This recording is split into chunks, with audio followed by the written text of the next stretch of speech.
Hello everyone, welcome back to the Mystery Channel 33. I am Tatiana. I'm here to help solve more missing women, shooting and men cases, okay?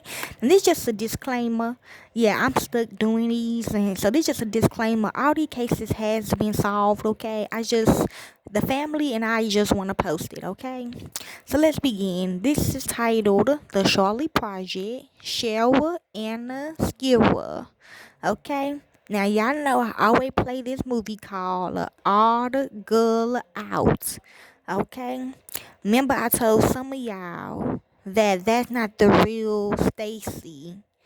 The mama, the mama that was working for me killed her daughter for Mary. So Mary was getting in her body, okay? And we found out who it really was at the end of the movie, okay? But that's why my daughter was confused because she didn't have the mirror on her all the time, okay? So it do get confusing, okay? But the real dad is innocent in this case, okay? But this is how the real Stacy looked. The first picture is her mama though, but the other picture I'm finna show you is the real Stacy, okay?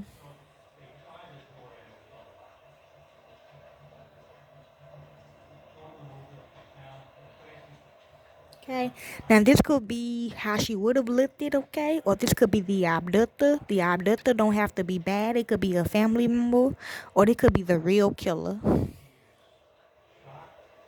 which we already said. And the last is the dad, okay? So let's begin. She has been missing since April the 17th, 1979, from Scott City, Missouri. She is classified as in danger missing, so they had her in a freezer. Her sex is female, her race is white, her date of birth is August the 19th, 1959. She would have been 66 years old. Age when she be missing, 19 years old. Her height and weight is 5'0" to 5'1". Weight is 100 pounds. Clothing and jewelry description: a light blue pullover shredder with white trim. This before Mary got into her. A dark blue zip-up windbreaker with a thin white lining and the hood trimmed in white. Brown corduroy pants.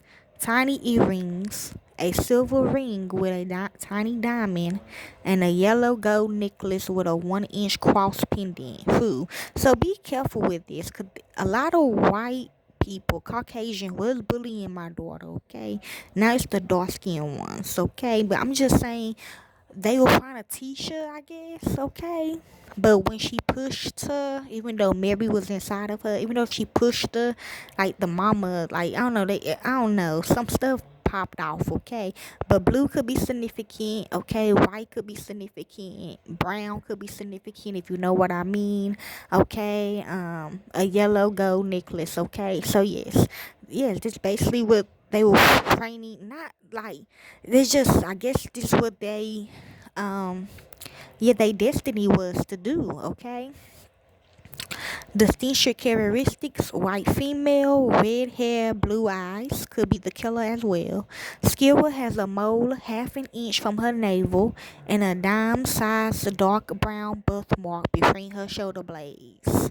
Her ears are pierced, okay? And that could be also for people that was seen together, okay, in the movie.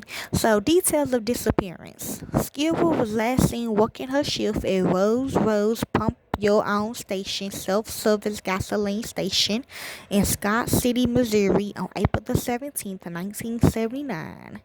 The gas station didn't have an attached convenience store other than gas.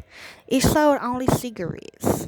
That day, Skipper was working to the 6 o'clock a.m. to 2 o'clock p.m. shift.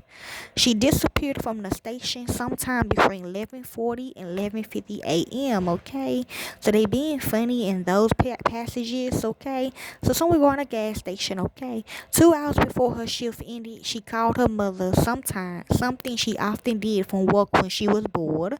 Who Her mother later said the conversation was normal and Skipper was in a good mood, talking about plans for cooking dinner and doing some sewing that evening. She gonna see sometime in the movie. 20 minutes later, her cousin drove past the station and thought he saw someone inside, but couldn't tell whether it was Scherer. 5 minutes later, another station employee found the station unattended, okay? That's what people's going to say, okay? My daughter should have mind her business. She should have told me about the situation, okay? But still, Scherer's purse, checkbook, and one of her rings was inside her booth at her workplace. Okay? And her car was parked in the parking lot with the car keys inside. Although they were cash in a register, approximately $480 was missing from the station's money bag. Yes, her mama was stealing from my business, real business by the way. Authorities believe that Scherer was abducted by persons unknown after a robbery. See, when she pushed her, there were no witnesses to her apparent kidnapping. Serial killers Otis Tooley and Henry Lee Lucas, who traveled together and separate across the United States in 1970 and 1980s, randomly killing people, told police that they kidnapped and killed a girl in the area around the time Scherer disappeared. Who? Lucas was shown a photograph of Scherer and said she was not the girl he abducted, but police suspected she was because she was the only girl reported missing in the area at that time. A photo of him is posted with his case summary. He is also considered a possible suspect in the disappearance of Eva DeBoer and Elizabeth Terry Bishop, and he confessed to involvement in the unsolved disappearance of Janet Scalise and a married couple, John and Faye Watley. There was never enough evidence to charge Lucas and Tooley in connection with Scherer's case, though it was established they was indeed in Scott City when she disappeared, along with Tooley's niece and nephew. Both men have since died in prison. It should be noted they each had a history of making confessions to crimes they did not commit. Authorities always also looked into the possibility that serial killer Timothy Kajiri, who confessed to murdering 9 women between 1977 and 1982, was involved in Scherer's case. There's somebody upcoming, okay? Several of his victims were from Cape Coduru, Missouri, a town only 10 miles from Scott City. When he was asked, Kajiri denied killing Scherer. He is still alive and incarcerated in Illinois. It's a woman. Another theory that Scherer was the victim of a serial killer who targeted women with red hair. The bodies of several red-haired women was found dumped along major highways in Tennessee, Kentucky, Arkansas, Mississippi, and West Virginia in the 1970s and 80s, okay? So yeah, that's what they trying to say, okay? Missouri borders several of those states. Investigators think this serial killer was a truck driver and have identified a suspect. Talking about me. Scherer was considered an excellent employee. She had been working at the station for about 15 months prior to her abduction and always arrived on time. She resided in Elmo, Missouri and was working to put herself through college. She paid her automobile insurance before her disappearance, and it is not believed that she staged the robbery in any way. Her case remains unsolved. Okay, it is now solved, okay?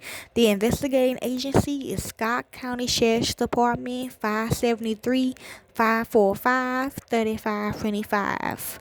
The source information is from Scott County Sheriff's Department, the Southeast Missourian, KVFS 12, the National Center for Missing and Exploited Children, the Northwest Indian Times, the Austin American Statesman, the Lincoln Journal Star, KBSI 23, Facebook page for Scherer, and NBC News. Okay, this case has been updated 10 times since October the 12th, 2004. Last updated April the 16th, 2025. Pictures added, details of disappearance has been updated. That's all the information they have of Cheryl, aka Stacy. If you'd like to help more into this case, you can. I don't do this for the fame or the money. I do it because this is what I love to do. And to the real families of these victims, corporate America will set you up. Thank you, peace, and be safe.